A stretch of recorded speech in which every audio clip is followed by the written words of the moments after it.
Good morning students, I am Padmini. I welcome you all to this session. So today we are going to learn a very interesting story of your English book Moments. That is, a house is not a home. A house is not a home. Okay, here the story highlights the thin difference between a house and a home. While a house is a building where people live, but a home is a place where people live together, sharing the unique bond of love and oneness.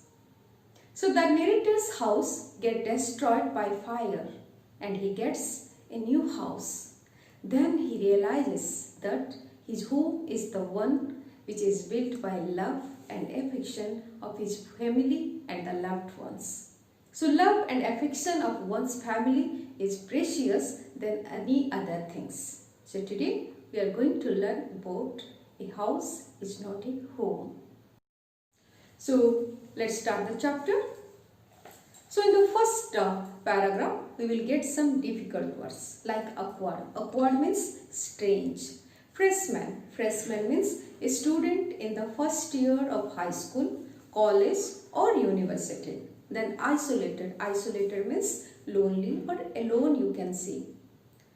So in the first paragraph, as the narrator entered the high school. In the first year, he felt totally strange.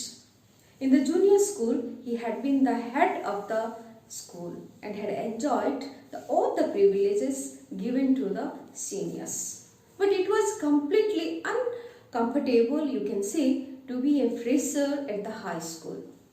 The school was twice as big as the old one, and to make matter everything worse, his friends had got into other schools. So he was very lonely, or we can say he was lonely too.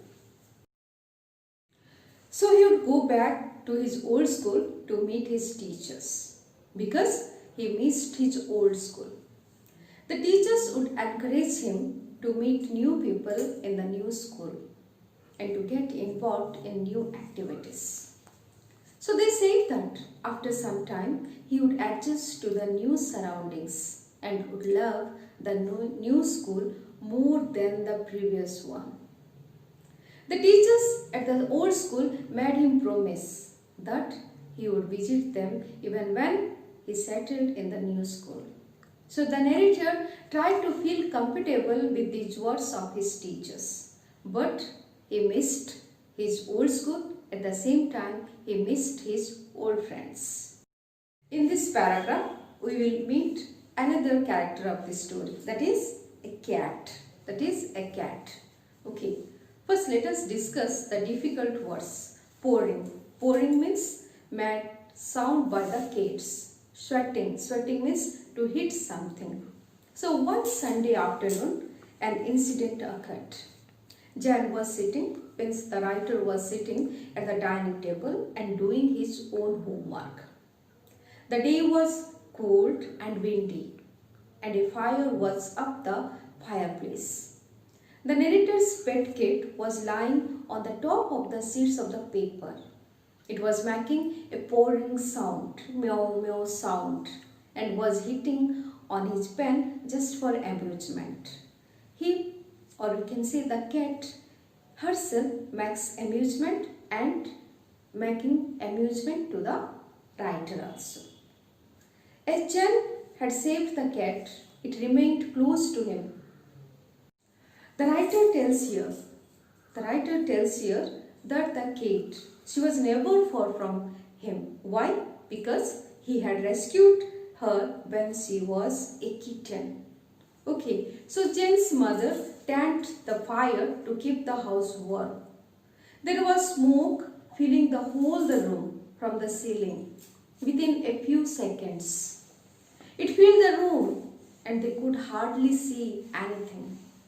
They made their way to the front door and escaped into the garden. The roof had caught fire which spread quickly. Jan ran to the neighbors to call the firefighters or the fire departments, while his mother ran inside the house. to collect all the important things. Okay? After that, Jane's mother came out of the house holding a small box full of papers. She threw it on the lawn and ran back. She was trying to save important things. Jane's father had died when Jane was a small boy. He had to save his pictures and letters. Such were the only memories of his that they had. So Jane screamed at her, shouted at her, not to go inside the burning house. Not to go inside the burning house. First of all, Jane screamed at her mother not to go inside. But after some time, Jane tried to run after her, but he was stopped by a firefighter. The street was full of firefighter trucks.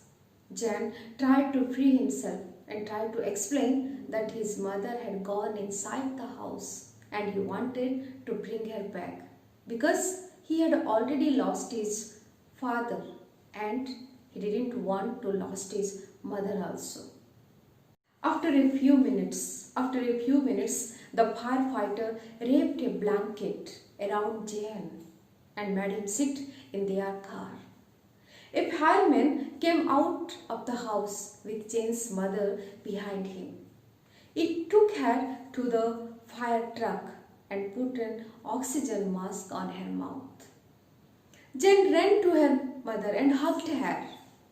The thought of losing his mother aroused affection in Jane's heart, and all thoughts of dislike vanished from his mind. He only hugged her mother, nothing else. The firefighters calmed Jane and said that she would be fine. She had inhaled smoke. Then the firemen ran into the house to bring down the fire, while the mother-son duo sat there wondering on what had happened. Jane still remembers how he saw his house burn and felt helpless about it.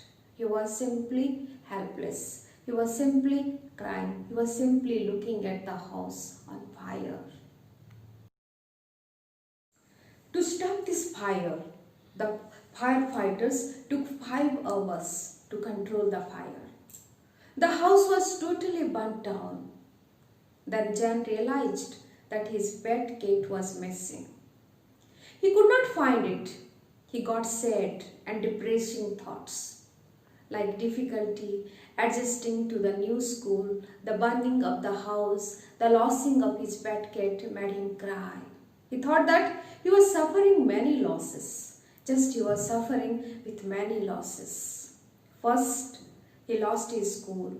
First, he joined in a new school. Second thing, the burning of the house. And third thing, he lost his pet cat. They were not allowed. They were not allowed to go into the building, as it could be very dangerous. Jane wanted to know about his cat, about his pet cat. But he had to leave. They got into the car with none of their belongings. All they had were the few blankets, which were given by the firemen. They spent the night at Jane's grandparents' house. Now, they don't have house. We can say they were homeless. So next day, Jane went to school. It was a Monday. At the time of the fire, he was wearing the dress that he wore to the church on Sundays.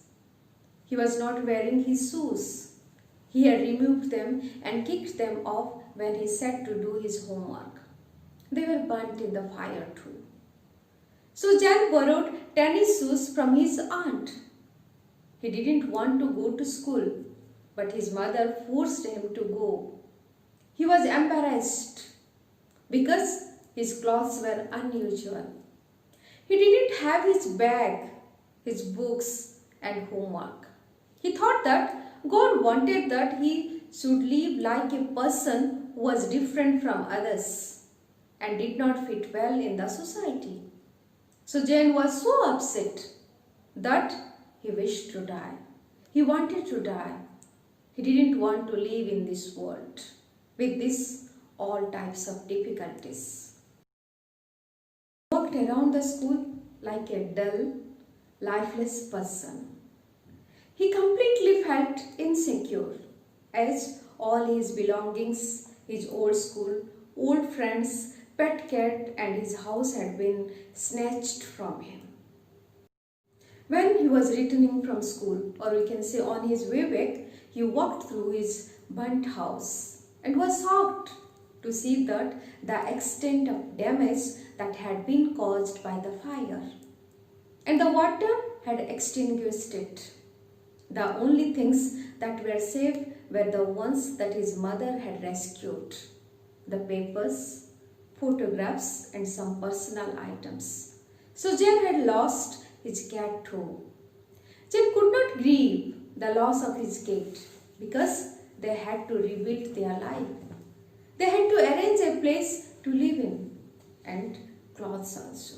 They had to borrow money from his grandparents as they did not have their credit cards, cash or any identity proofs to withdraw money from the bank. After some days, the workers were removing the remains of the burnt house. They were living in a rented apartment which is nearby their old house. But Jen would visit his old house and see the workers. He wished to find his cat there. He had lost her but kept thinking of the poor soul, that is the cat, the pet cat of Jen. How it would have wake up and Jen disturbed it and then followed him, climbed up to his gown and would fall asleep while sitting in his pocket. He missed her. He missed her. Now Jen thought. He thought that the bad news spread faster because everyone, including all the teachers, knew about his sad story. Jen felt embarrassed as he was guilty for all that had happened. He was getting attention for all the wrong reasons. The next day at the school was completely unusual. Jen was changing for the gym class when students gathered around him and asked him to hurry. Jen was accustomed to strange happenings and so did not react much. The student pushed him into the gym and he realized the reason when he reached there. There was a table full of articles like notebooks, clothes, stationery items. It felt like Christmas time. Jen got emotional. He met new friends. They invited him to their houses. He was moved by their concern for him. He felt relieved because it was for the first time that he felt something good was happening to him. He met new friends that day and met new friends. He realized that just like his house was being rebuilt, similarly his life was also being rebuilt. All three friends, they sat on the pavement and were planning Jen's new bedroom. Someone walked up to the Jen from behind and asked if the cat that she was holding belonged to him. Jen suddenly grabbed his cat, held her clothes and cried.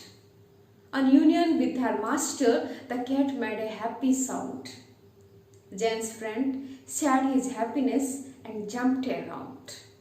So after that, when Jen sat with his cat and with his friends, the sadness completely disappeared. He was happy and thankful for getting a new life, which got him new friends. A kind woman who returned his cat and his pet cat, he got a new life. Okay? Here the story, A House is Not a Home. It reflects the challenges of being a teenager and the problems of growing up. So in our life, sometimes such changes take place. that our life becomes intolerable for us. And sometimes we want to end this life. But again, we find that things change, which makes us enjoy life. So in this story, the same thing happens with the author. He finds himself in such an awkward situation, and when he joins a high school. Okay? So being a teenager can be challenging at times because growing up has its own set of problems. And these problems need to be tackled with patience and faith in God. So a house is not a home. The word house denotes a structure made of concrete material, while the word home connotes a place where love and concern bind the people inhabiting a space. A house is not a home is an appropriate title because James did not lose his home when he lost his house. Here, the writer James took to heart the burning down of his house and the things like backpack, his shoes and other belongings. But when he received love, support and concern for everyone around him, he realized that the emotion which was present in his house had grown even stronger after the fire tragedy. He had lost the house, but the home was still there, stronger than before. Hence, the title conveys the main idea that material losses can be recovered, but they cannot cause the loss of genuine emotions. So the writer wants to give us a message, a very beautiful message, that all of us love our home. The happiness and warmth it provides make us happy. But when a serious incident happens, it throws everything out of order. And we feel very sad. So this lesson or this story gives out the message that the happy home is essential for all of us to lead a happy life. Further, it gives the message that people come forward to help us in times of difficulty. They help us to put back our life in order. The boy in this story gets help from his classmates, from his schoolmates who provide him with everything. Further, a lady who lives nearby helps him to get back his pet cat, which he loves very much. So we would retain that. We would retain our faith in others. We should also be courageous to face all the difficulties which comes in our life, or we must face in our life. Okay? I hope, my dear students, you have understood this.